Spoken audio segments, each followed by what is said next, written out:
Goed. Is ook goed.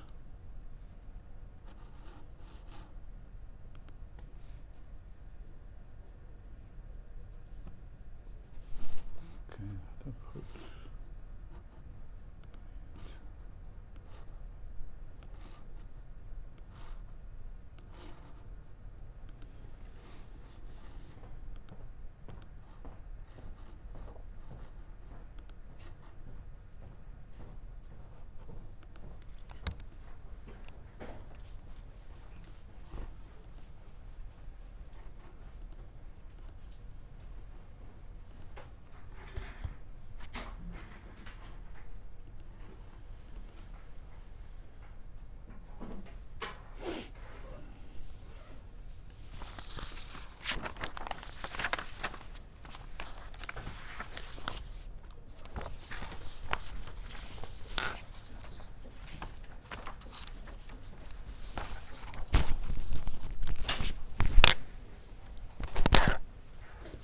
Hey.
Oké, stil.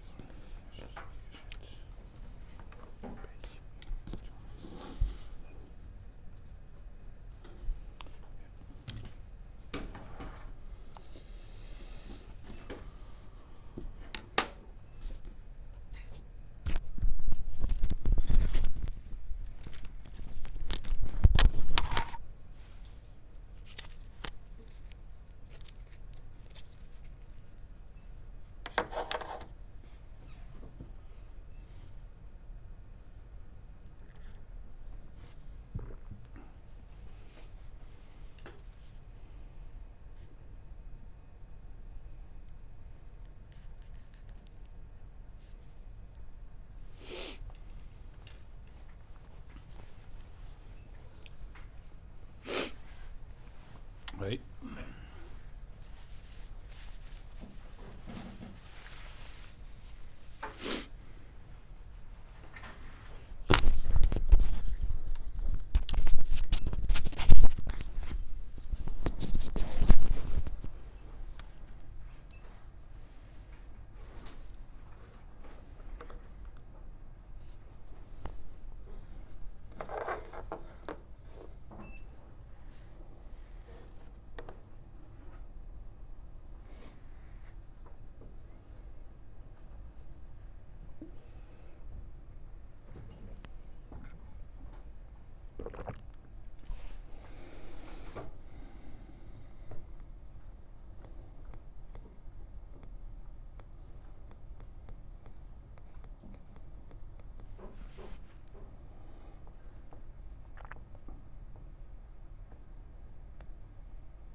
Okay, welcome class to the fourth lecture on MATLAB and engineering mechanics.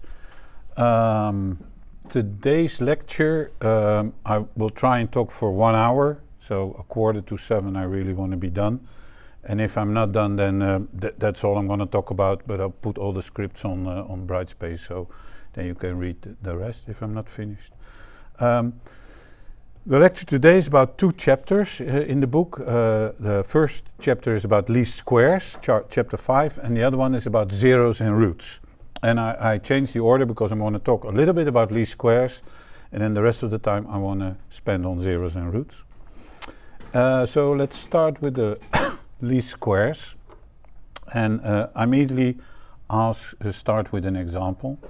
So the example is like this. You have a number of data points. So you have, for instance, you did measurements or something like that. You have these data points, 5 data points. So the x value, the independent value was 1 to 5, and the dependent one, the thing you measured, was 15, 20, 27, 35, and 40. And then you want to know what type of model does fit to this stuff. Well, if you look at it, the increments are almost 1 every time, and here the increments are about 5. So if you take finite differences, you see that the increments here, the linear increments they are exactly 1, and the linear increments here are on average 5 plus or minus. So you would think, oh, this looks like a linear relationship. So you would have the idea that your model, the model in your head, could be linear. Or in other words, you could say, well, there's probably this linear dependency. So I probably can write the y value is some constant plus a factor times the x value. That's probably going to work. And indeed, if you put it in Matlab, and so let's do that for the example. Let's here. So this is least squares I'm going to do. Good practice is always to put your name here, and the date is 17 December, right? Okay, then the x values, as I said, were just 1, 2, 3, 4, 5. I could do with a double dot thing, but this is sort of okay. The y values have to peak 15, 20, 27, 35, and 40. Looks okay, and then actually, why don't we plot the whole thing? And then you have an idea. So we plot x as a function of y, and maybe we put the grid on. I always like a grid. So let's run this. And then, oh yeah, I see lines. I don't want to see lines because I have data points, right? So that is sort of stupid to draw lines already. I say, no, we have data points. So what do I do? Asterisk or some other thing. So here I have a number of data points. And indeed, sorry, it looks almost like a straight line. You can even you can check that. I think, well, how does that work? You could even put lines in here, right? If I remember well. There's a way where you can add stuff to your graph. No, this is colors. Where did we do lines? Insert. Oh yeah, insert. A line. I want to insert a line. So I think, well, it's approximately on a straight line. Well, sort of, Not really. Not all data points fit, but the idea of a straight line is not bad. Okay, so back to our math now. So we go back to our, this. So the idea of a linear model is okay. It's only probably approximate. So how are we going to do that? Well, if we have 5 data points, we actually, with this linear model, we have 5 equations, right? So if we take all the data points, then we say, well, apparently 15 equals to a plus b times 1, and 20 equals to a plus b times 2, and 27 equals to a plus b times 3, and 35 equals a plus b times 4, and then the last one, 40, equals a plus b times 5. So in hindsight, the number of equations I have is 5, right? And the number of unknowns is, well, I only have a and b. I only have 2 unknowns. So how many solutions do we have if we have 5 equations and 2 unknowns?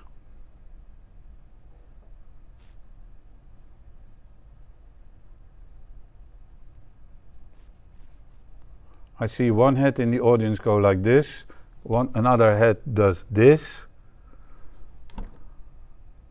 How many solutions? Okay, let's start. If we have one equation and two unknowns, so I'll put my hand on this, right? Forget about the other ones. If we have one equation and two unknowns, this one only, how many solutions do we have for A and B?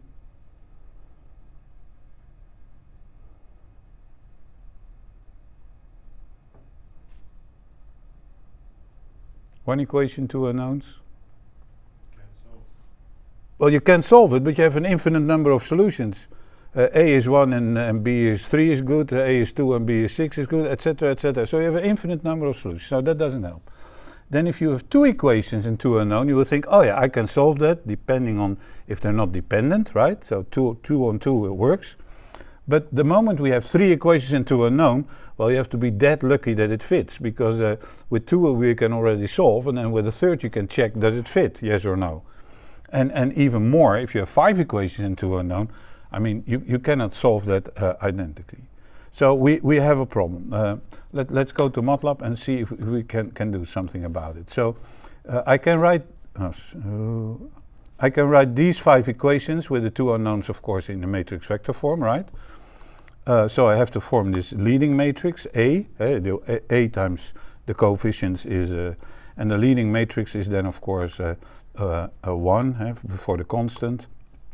A 1 for the constant and 1 for the x, and then the next one is a 1 for the constant and a 2 for the x, a 1 for the constant and a 3 for the x, 1 for the constant and a 4, 1 and a 5. So now I write the equations A times AB equals the right hand side, so I have to form a right hand side in our equation, and the right hand side is of course this 15. Oh, bad typing. Oops, let's align this here. So my right hand side is, what the equation is, 15, and then we get, what is the next one, 20, 27, 35, and 40, and I have to transpose that, right? So now let's run this. Where's my output here? Yeah, so I have here the first equation is A plus 1 times B is 15, A plus 2 times B is 20, A plus 3 times B is etc., etc. Okay. Now you would like to solve that. So the idea is that you would the equations. If we call this C, these constants A and B. You would like to write something like C is the inverse of A times the right hand side, something like that. That's what you want. But if we run that in Matlab, then it says beep, bang, that doesn't work. Why? Well, the matrix is not square. I mean, you cannot solve that. So inverse doesn't work. Then if you read the manual, then sometimes it also talks about, so I say this doesn't work. This doesn't work. If you read the manual, you can also do something like C is then A backslash right hand side, something like that. A backslash operation, like a sort of a division thing. So let's run that. Yeah, then I get two numbers, 7.8 and 6.5. And then of course the question is how well does that fit to our solution? Well, then of course we can calculate what is the error we make. The error which we make is, well, we do just A times C, then we get our linear approximate values, or maybe for didactical things I would say A linear approx is A times C. Then we get our linear approximation. And then the error we have is apparently the y we have minus the y linear approximation. Approx. So let's run that and let's see what the outcome is. So, I made a horrible error. What did I do wrong? A times C.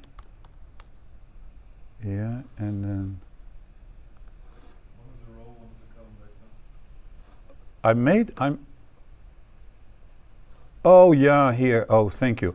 Well, if I write right hand side here, then the whole thing is solved, right? Yeah. Or I should. Well, this would be nicer actually. This would be better, right? Yeah. So let's no other way around. I lin a pro. So now it should work. Yeah. So what we see the values for the linear approximation, which are not exactly the ones we had, and these are the small errors we have. Of course, the percentual error. And again, you can also plot the line in that same figure, and then you will see, well, it runs on average between these points. Now, but the big thing is, of course, yeah, how does he do this? I mean, what is this for kind of a magical operation? And it turns out the magic word which goes by this is a more Penrose pseudo-inverse. And I will explain now where that comes from. Because let's go back to the notes. Here are the notes, yeah.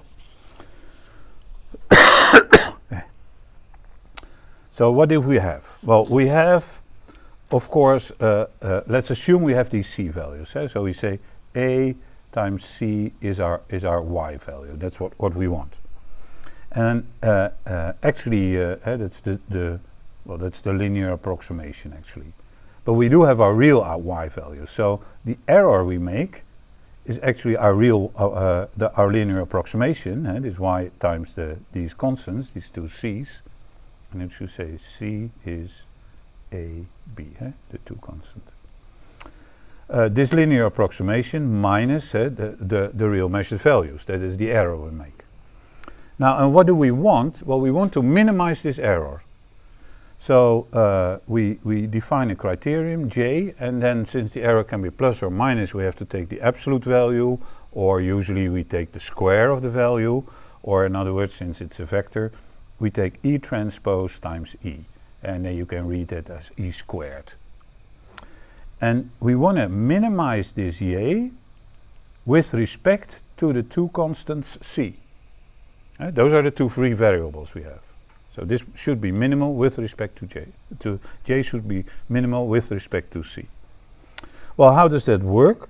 Well, if you have to minimize something, at the minimum there's not much change with respect to the variables. You're in like the valley, every valley, in a valley, or at a hilltop. When you change the parameter, there's no change. Or in other words, this is the hilltop or the valley, and when does it doesn't change? Well, when dg dc is 0 for those two. For those both variables, A and B, when it's 0, then apparently you're in the valley or at the top, and then you have the minimum value of C. From this you can solve C. And how does that go? Well, then we have to write out this J. So we plug in this expression, so we get A times C minus Y transpose times A C minus Y. Well, that's easily differentiated with respect to our constants, right?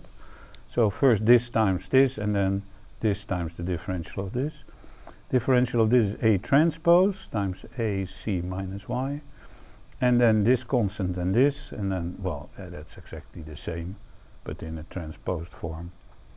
Transpose times A, and that should be 0. Well, these two are of course identical, one is the transpose of the other, but it doesn't matter. So finally the conclusion is that A transpose times A C minus this Y must be 0. And from this we would like to solve the C, right? And how does that go? Well, you just write out the equation, you get A transpose times A C equals and the other part goes to the other side, A transpose Y. And from that, apparently, we can solve for C. Very simple. Now, I lost totally track of the dimensions. Now, maybe we now get a very big matrix which we cannot solve, or a very small one. So let's investigate. The size of the matrix A, if I'm right, there was like the number of data points we had times 2. So that's an n by 2, right? N by 2 matrix. And the size of the Y vector is a n thing, and we call that n by 1, right? We all took matrices. So now if we put sizes here, Then for a transpose matrix we have to change the size. So we say 2 times n times 2, and this is a 2 by 1, right? Equals, and then again we get here a 2 by n times a n by 1. Yeah, that should work, right? The dimensions are right, and in the end this A transpose A becomes a 2 by 2 matrix. So you sort of make that denser, and this A transpose times Y becomes a 2 by 1. And so apparently we get a 2 by 2 matrix, C, and a 2, so probably we can solve that. So let's do that in Matlab. Yeah, it's a lot of switching today. So we go to Matlab again. So least, and we call that a least square solution. So how do we do that? Solution. Let's form this matrix. So this ATA matrix, which is an A transpose times A, right? And then we form this other right-hand side, ATY, which is A transpose times the Y data. Now first, before we do anything, let's check if we have our dimensions right. Oh yeah, ATA is this nice symmetric, apparently, matrix, and on the right hand side we have these two numbers, so apparently we can solve for that. So I say C alternative, this is an alternative way of calculating our constants, and then we can do hopefully inverse, because it's a regular 2 by 2 matrix, and the other one was called A to Y. So, and we get 7.9 and 6.5, and that's exactly the same number we had. So apparently this backslash operator has something to do also, it starts a least square solution for this. So that is nice to know. Of course you can also write it out nicely how this goes with the sum of the squares, etc., and then you will see, oh yeah, that's the standard least square thing. And the thing which goes by this is, there's a nice name for this matrix, this A transpose A, and then of course we have to take, for the solution we finally have to take the inverse times this AT, and then times Y, so in that way you can write it. This whole matrix is sort of a pseudo inverse of this Y, because this whole matrix times this right hand side gives me the solution. Maybe it's nice to write that out for once here in Matlab to see what the dimensions are. So if we take the A transpose times A, and we take the inverse of that one, and we multiply that with the A transpose, then what matrix do we get? Matrix, where are thou? Then we get here this 2 by n matrix, and if we then multiply this with Y, we get our solution. So we had an n by 2 matrix, and then we get a 2 by n matrix, which we call this matrix we call the pseudo inverse. Yeah.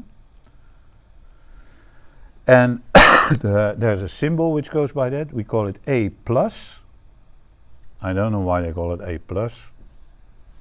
And then the name is Moore Penrose inverse. That's the other name which goes by this. Moore and Penrose were two mathematicians from the UK, and they worked a lot on these things. And that's actually the way it goes. And this is what we call a least square fitting, and that's used everywhere. Yeah, in all kind of data analysis. There's a nice homework problem where you have a nonlinear problem, which you then cast into a partly linear and a partly nonlinear, and then you can solve it in a sort of an easy way. Okay, so that's what I want to talk about least squares. Then we go to chapter 4, zeros and roots. So now I want to talk about when there are no questions about this, zeros and roots. And again, for the zeros and roots, I want to do an example. And the example is a spring-loaded inverted pendulum. Inverted pendulum. So what do we mean by that? Well, yeah. Okay, one you're not on the notes. Oh yeah, yeah. I say there's a lot of switching going on. Yeah. I also had a question. Yeah. Question. In the last notes, after the derivative part, you dropped a term. Did I drop something here? It says partial derivative of j with respect to c. Yeah. The second term seems to No, I don't drop it. These are identical. If you take the transpose of this, you get the same like this. This is identical to that one. If you do this transpose, you get A transpose times this without the transpose. Those are two identical terms. below it just says 1. So Yeah, well, you can do a 2. But then 2 times 0 is also 0. And yeah, okay, I'll do a 2. And then I'll drop the 2 again. Yeah, that makes it a bit clear. Okay, thank you. Good point. More questions? No, then we go to zeros and roots. Spring-loaded inverted pendulum. Well, this is an inverted pendulum. Oh, yeah. Oh. Right? And what happens with an inverted pendulum? We call it inverted because this is a normal pendulum. It's on tick, tock, tick, tock.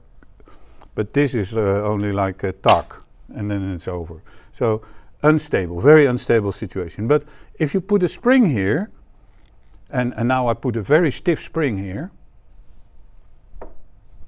super stable, right? Nice stable position.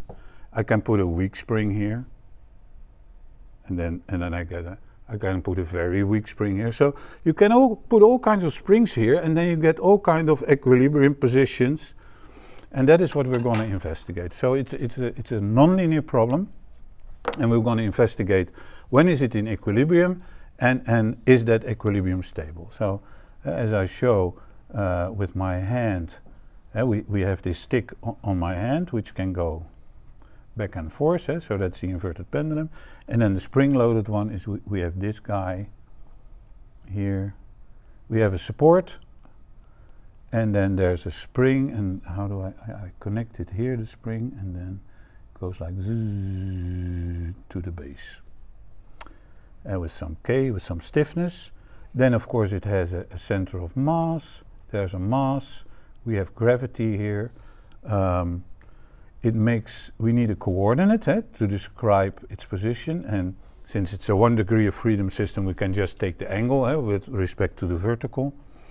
And then we need one dimension, and that is how far away is the center of mass from the support, so we need a length L. We want to know the equation of motion, and how do we get that?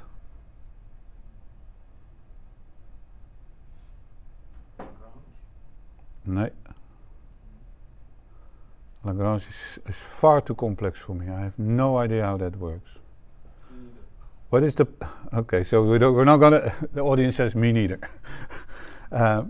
So we're not going to do Lagrange. What is the most powerful instrument of the engineer? Yeah? No. Even more powerful than Newton.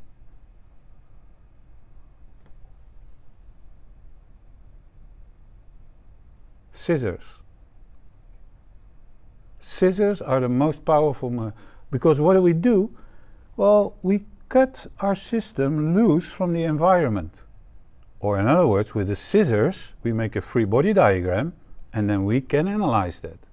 If we don't do that, we cannot write down Newton, we can do nothing. So we have to isolate it from our system. So we take our scissors, and then we make our free body diagram.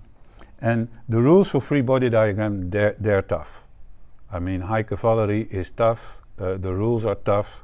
You really have to do that. And I'm probably going to make 1,000 mistakes, but let's try. So the free body diagram, I'm going to draw it next to this one. I cut it loose from the environment. I have to put in all the applied force. Oh, I cut it loose, so I have to introduce forces, right? So here. And of course, a torque. Due to the spring. There's a spring torque.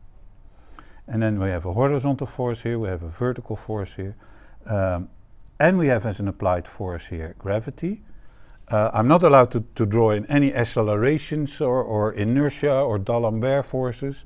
If I do that, I get crucified, and we don't want that.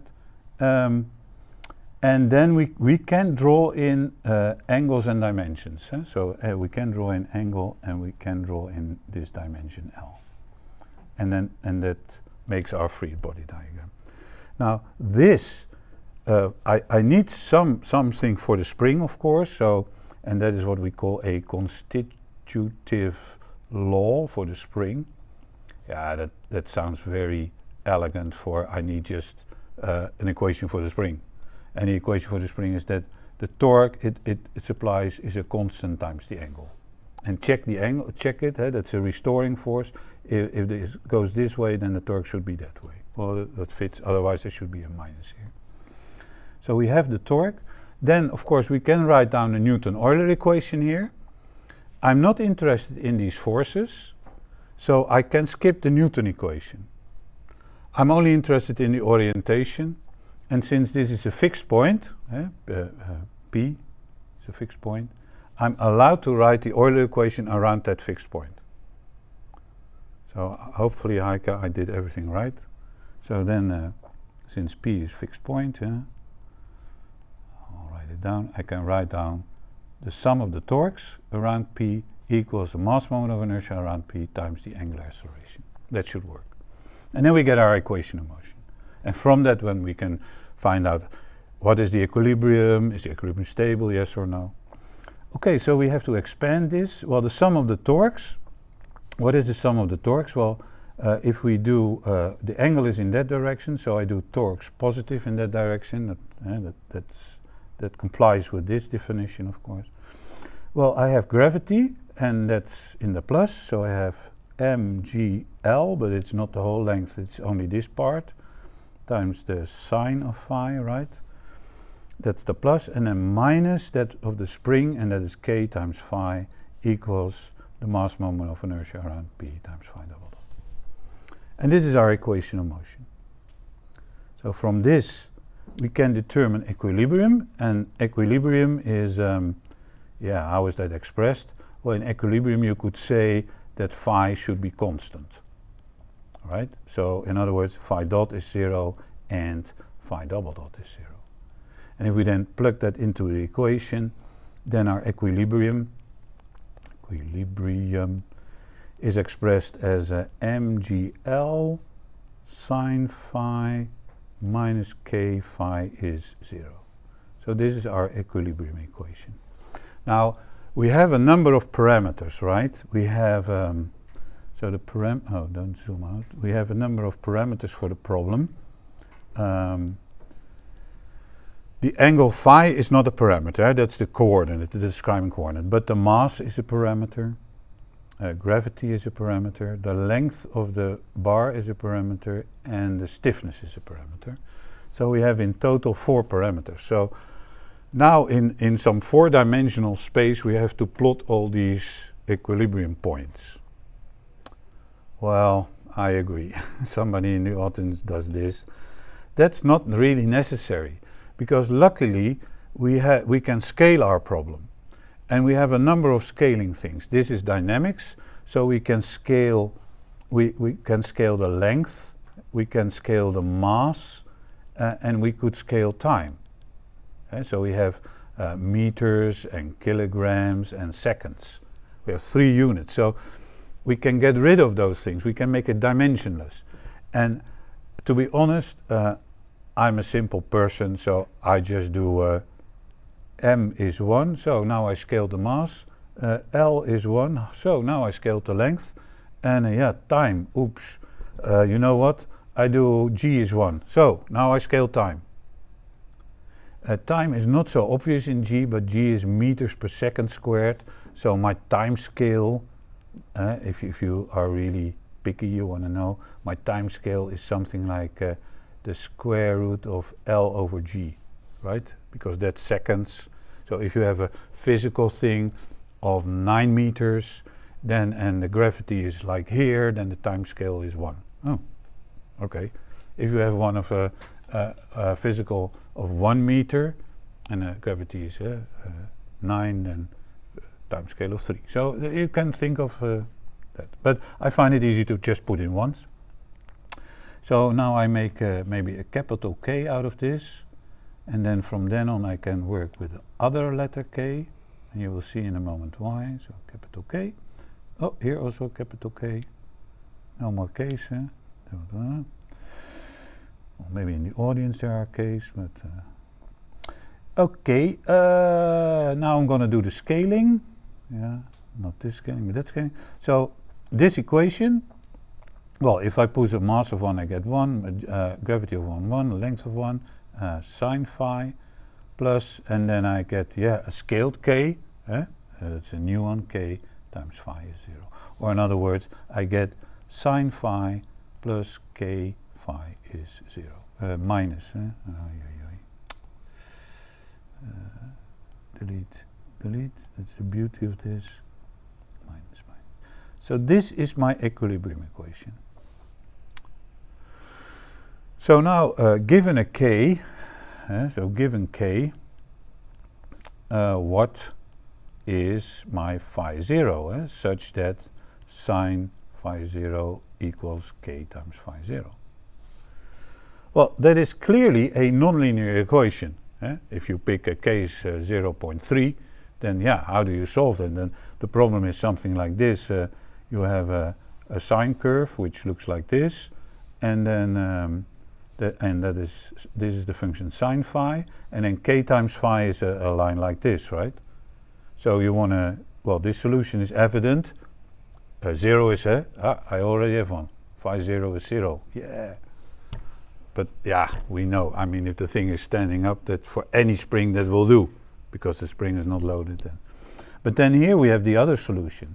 And moreover, I mean, let's extend the sign a little bit. If you have a very stiff spring, so K is very large, you only have one solution. If you have a moderate spring, you have more solutions. If you have a very weak spring, you have almost an infinite number of solutions, right? So this is for the K being very small. So all dependent on the K, you have a number of solutions, and that's sort of tricky. But luckily, and that is sort of a trick here, we don't have to do that. We can turn our problem around. Instead of picking a K and solving for phi, we can give a phi and solve for K, because that is superlinear. So you can turn it around and say, oh, apparently K should be equal to sine phi 0 over phi 0. And then I have my equilibrium. Right? Yeah. And of course, it looks a bit strange, but how does the function look? So let's draw that in Matlab, because I have no idea how that works. So this is inverted pendulum. Where are we? Yeah, okay. Inverted pendulum problem. So the only thing, if I look at my notes, and maybe I put the notes a little bit here, and then we can keep this. If I look at my notes, I say, well, apparently I have to generate a whole number of angles, and then from this formula I can calculate the accordingly spring stiffness, which would be that the system is in equilibrium for that angle. And then we get this infinite number of angles, and let's see what we get. So we're going to make this angle phi 0. And that's just or let's just call it phi. I don't want to go on. Lin space from 0 to 12 times pi or something, just some far away. 101 points, because start and end, it doesn't matter. And then K equals, well, that's easy, sine phi, and then we have to divide that by phi. And then we plot this in a figure, and on the horizontal axis, actually on the horizontal axis you should plot K, and then on the vertical phi, because that was the problem. That we said, well, given a K, what phi is the equilibrium? So let's do that for now. And then we say grid on, and as a title, we put something like, we have to put axis. That's always super smart to do. So on the X one we have the K, right? And on the Y one, no, almost there.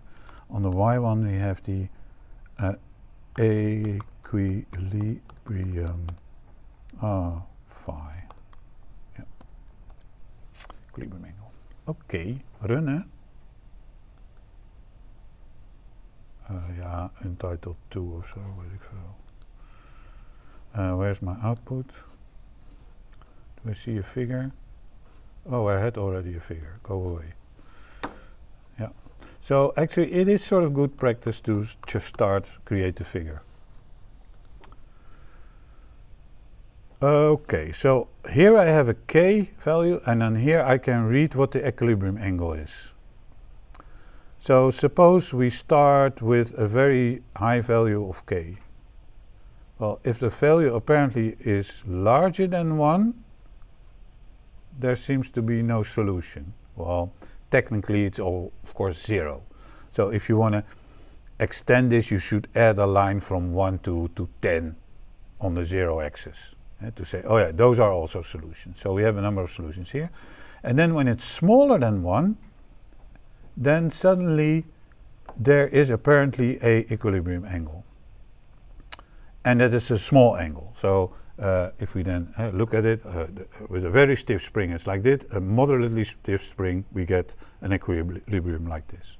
And then we make the spring softer and softer. But then suddenly somewhere here, we suddenly find two solutions. So there's not only an angle like this, but apparently also an angle somewhere here. There are two solutions. So this is a solution for equilibrium, and then you wind up the spring even more, and then this is also a solution, apparently. And it's clear, of course, you wind it up so the torque is a little bit higher, maybe it stands a little bit higher up like this then. And that's it, and there are no more solutions. Then if you make the spring very soft, then you see suddenly all these solutions, this one and this one and this one and this one and this one and this one, and it continues forever. And of course, when there's no spring, the solution should be 0, pi, 2 pi, 3 pi, and that's exactly what you see here. Now, we also have solutions on this side. What does that mean? So a negative spring stiffness. Well, it's a negative spring. You can make negative springs actually. So if there's then they're highly unstable because when there's elongation they become longer even. And for rotation, I have a very simple example how to create a negative spring. A negative spring, you make it like this. You take a rotation point and you take a bar, you connect, and you have another fixed point here, so you have two fixed points. And then here we put a spring. And this is then the angle. And that's horribly negative, because if the thing is horizontal, it's in equilibrium. The moment you put it that way, it just increases the force.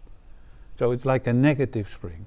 If there's a displacement, it gives a torque in the same direction as the displacement. So not a restoring, but an enforcing thing. But well, you can build it and you can apply it. And apparently, in our problem, if we make those negative springs, we also find solutions. And of course, if it goes to 0, we have an infinite number of solutions. Now, you can plot it like this, but I sort of like to plot it the other way around. I find it a bit awkward, actually.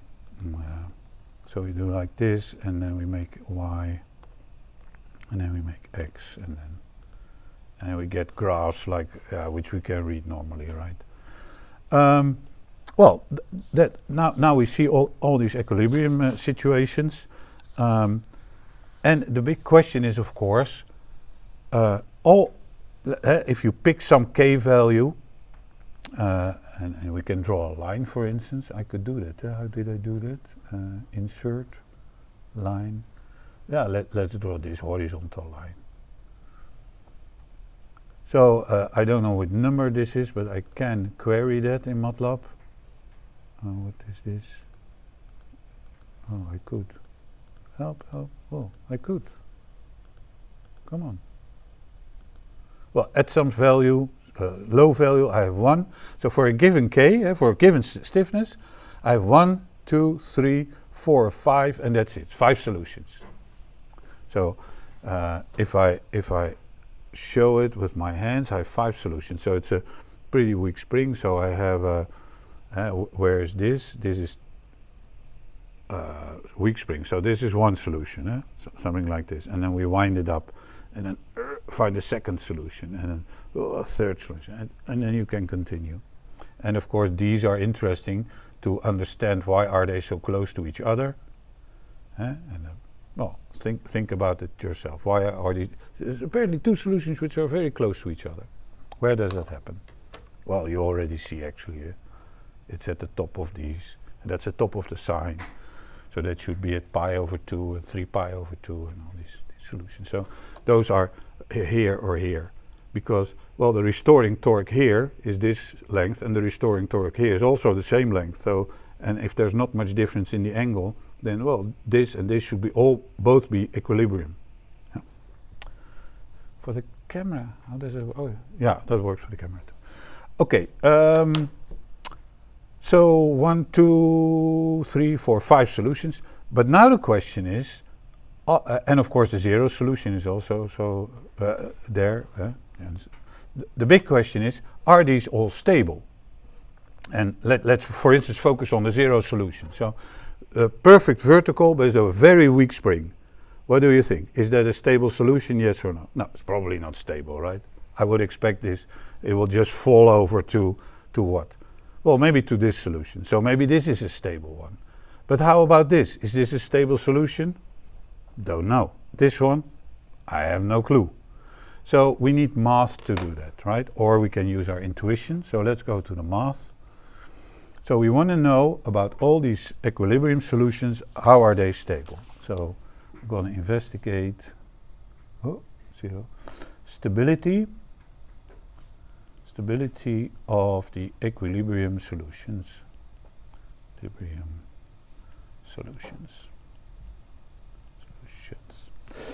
How are we going to do that? Well, our equilibrium equation was this k times phi 0 minus sine phi 0 is 0. That's our equilibrium.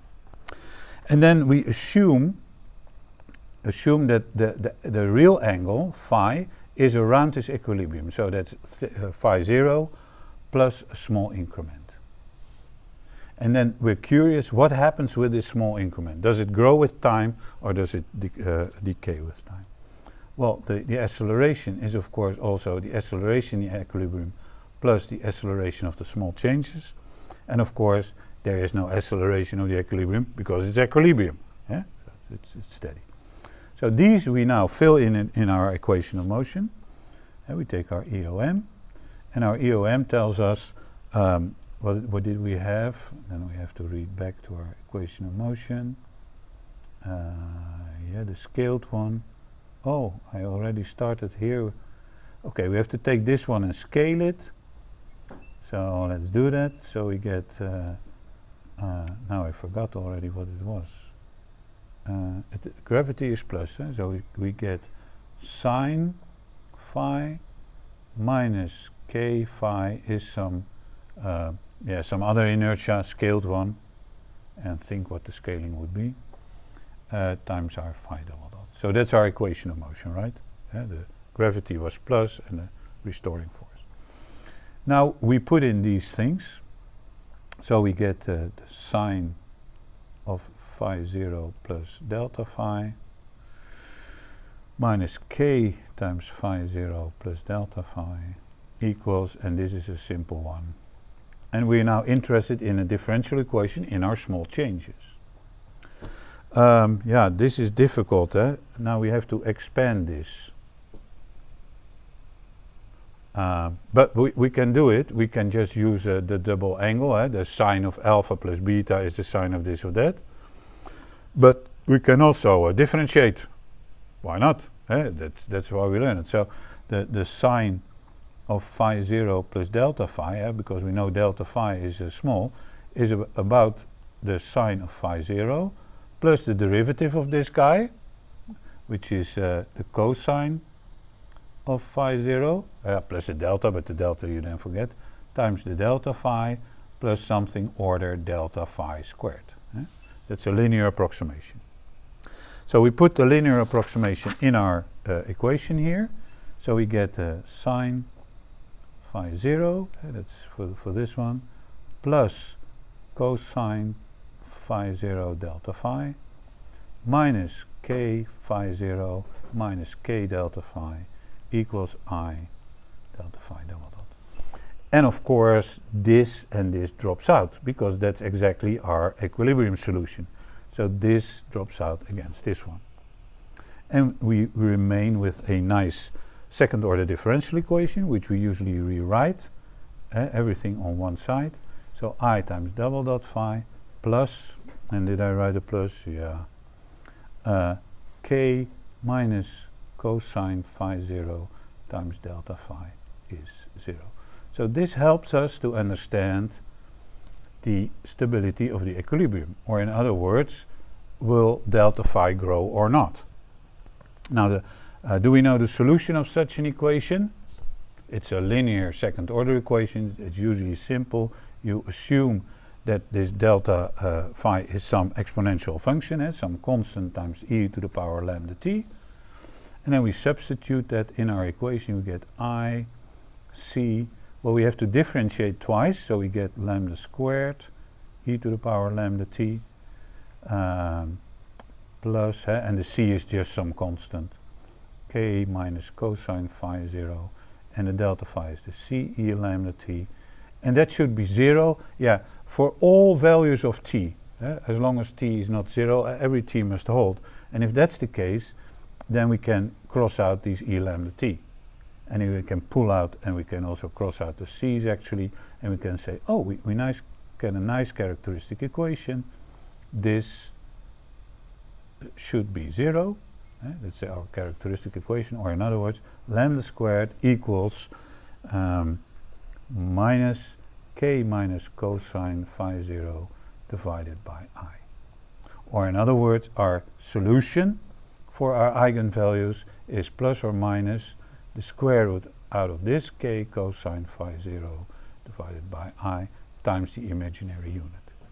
Meaning that if this k minus cosine phi 0 is positive, then we have oscillating solutions, oscillating. However, if this k minus cosine phi 0 is less than 0, then we have growing and decaying. Because then this is a negative, and a negative minus negative, but we get real solutions. This should be, we get a plus and a minus. So this is actually, these are actually our stability conditions. So when is it stable? It's stable, and it's oscillatory stable actually if this k minus cosine phi 0 is larger than 0.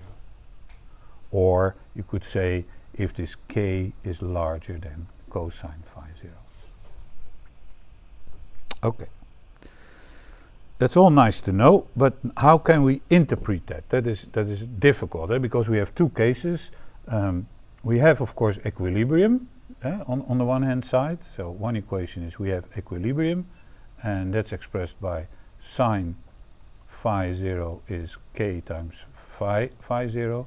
And then the border of stability, stability border, is actually when this k is cosine phi 0. And we have to combine these two to find out what is going on. And let me first sketch a picture for that. So it goes like this. Remember that in the end what we were doing, we were having this k times phi is sine phi 0. So let's sketch the sine phi 0. So this is phi 0, and this is the sine function. And then with this I make it, sorry, I need a bigger one. I'm going to start all over again. I need a little bit more space. I need more bumps. So I'm going to do 1 bump, 2 bump. That's enough bumps. Yeah. So this is the, it doesn't look like a sine, right? Concentrate. No, concentrate. Sine. Yeah. Okay. So this is the sine phi function, and we're talking phi 0. We're talking all about stable solutions. And then the other one, and I put on purpose this line, is this k phi 0.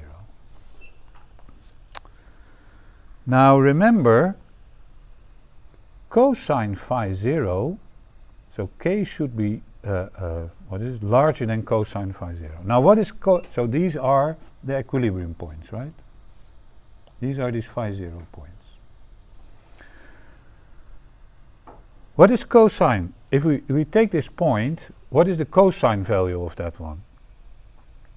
Well, then you have to maybe draw the cosine function, but you need not, because we know that the derivative of sine is cosine. So in this point I can sketch what cosine phi 0 is. So this tangent is cosine phi 0. So here we have a line cosine phi 0, and here we have k times phi 0. Or k, because the slope of this one is k. Slope is k, and the slope, the slope or the tangent is cosine phi 0. Now we see here that apparently k, the slope k, is less than the slope of that one. So I would say this is unstable.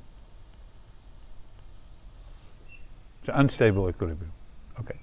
Now let's look at this one. So here we have the slope for the cosine phi 0. Well, the k apparently is here also less. So we initially we said for a very weak spring this is probably unstable. So that follows. It's unstable. And apparently this one, where the slope is like this, and then the k is definitely larger. K is definitely larger than the cosine phi 0. So this one is a stable equilibrium. Now this was pi and this is 2 pi, right? So if we demonstrate that with a weak spring, this is a very unstable situation. Then if we go something like this, then apparently this is a stable one. Well, that makes sense. This feels like, even with a weak spring, this feels like a stable one. And then if we go up again, then we come here, then that's probably unstable, etc. And so you can continue. And you can imagine that you can draw like an infinite number of things here if the spring is very weak.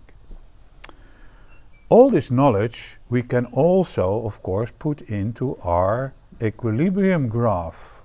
Did I make it here? No, I have to go to Matlab. So remember our equilibrium graph, which was, if I run this I get it. Yeah, here we have our equilibrium graph. Oh, I didn't want that. Yeah, I made a mistake, sorry for that. Where is my, So here's our equilibrium graph, and in this equilibrium graph we can try and identify which part of this branch are stable points and which are unstable points. And how do we do that? Well, then we have to follow this whole analysis for all these points, for all these points in the graph. Or in other words, we have to go to our equation and we have to solve these simultaneously equations, saying, well, we need equilibrium, so we need sine phi 0 is k times phi 0, and we want to know the border of stability, and the border of stability is k is cosine phi. So if we combine these, then we find the border of stability, and then the border of stability, we can put k inside here, so you get sine phi 0 equals cosine phi 0 times phi 0. Or in other words, you get an equation phi 0 is equal to the tangent of phi 0. Those give us our border of stability in, and then I have to go to this diagram, in this diagram. So we have to find all the solutions for this equation. Now, this is clearly a nonlinear equation for which we want to find the roots, the solutions. But before we do that with Matlab, let's just investigate. What do we expect? Well, again, we can plot two graphs and say they should be identical. We can plot a tangent phi. It has some asymptotic behavior, right? So tangent phi goes like this, and then comes like this and like this. and then phi thing, or just a straight line, something like this. So you see, if we want to solve this, 0 is a solution, and then somewhere here. But of course, this tangent function continues, and then here we have one, and they tend, when this becomes larger, they tend to go to these solutions. This is what is it? The pi over 2, or this is pi over 2, right? And this is 3 pi over 2, and this is 5 pi over 2. Etc. And then finally you see for large angles, this is going to be probably 3 pi over 2, 5 pi over 2, etc., etc. There we find all these, the border of stability. So then we can cut this graph into pieces like stable, unstable, stable, unstable, and we can paint them like blue and red and blue and red and something like that.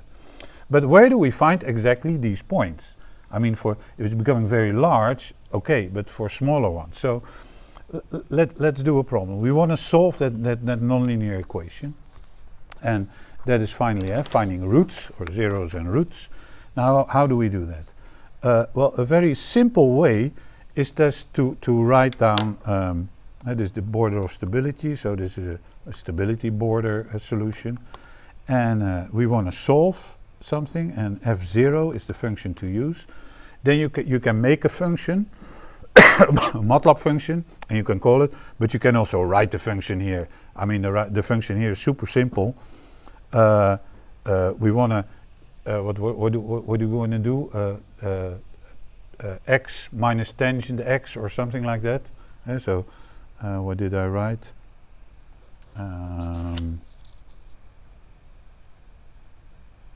That's a bit strange. Why didn't I write it like that? Oh yeah, that's a strange way of writing it. Okay, let's write tangent x minus x. That's what we want to solve. That should be 0. And then you can give a starting point where to watch, where to search, and that's important because if we look at this, I mean, there are multiple solutions. So if you start here, you will always, around 0, you will find 0. If you start somewhere here, you will probably find a solution here, because it's a numeric process. But first, let's see if it will find the 0 solution. Well, that's obvious, of course. I make a second part out of this, then border of stability. Yeah. I run this section, and then what is the solution? Yeah, 0. Ha ha ha, that's what I expect. But then looking at the graph, I expect the solution around 3 pi over 2, so that's 3 times 3 is 9, so around 5 something. So let's write 5 here, and then run the section again, and what do we see? Yeah, 4.71254, whatever. And then is that with relation to pi? That is, what did I do? Why is it exactly 1.5 pi? That's sort of coincidence. Well, anyway, you can continue. You can put in other numbers and then find all these 0 crossing solutions. I have pre-cooked an example of this spring-loaded inverter, and I will show you the steps. It's everything I did now, but in a more nicer way with plotting and so on. So I run the first section, and I show you all the equilibrium solutions here for the what we already saw, sine phi over phi. So this is the stiffness. Mind you, here I already scaled with respect to pi, so we know 2 pi, 4 pi, 6 pi, which makes sense. I mean, otherwise you get all these crazy numbers on the horizontal axis.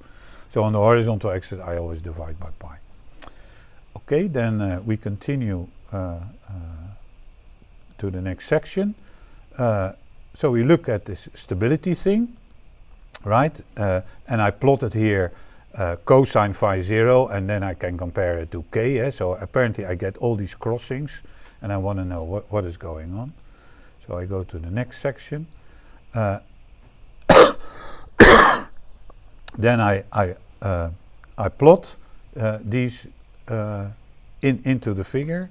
Oh, where is my figure? Yeah, I found these crossings, right? And I marked stable and unstable. So I marked this is apparently stable. These are unstable solutions. These are stable, unstable, etc. And of course, finding these points exactly, I did it numerically in the first part, just by calculating cosine phi, relating it to k, say where is it less, and then bang. But I want to have the exact number. If I want that, then I have to do the solve. And I don't know why I wrote sine x over x is cosine phi. It's sort of stupid, but you could also write tangent x minus x. But it doesn't matter. So we go to the next section. And then you see the first crossing, that's this point, I have exactly 2.459 times pi. And then I think I also did the next one, yeah, advance.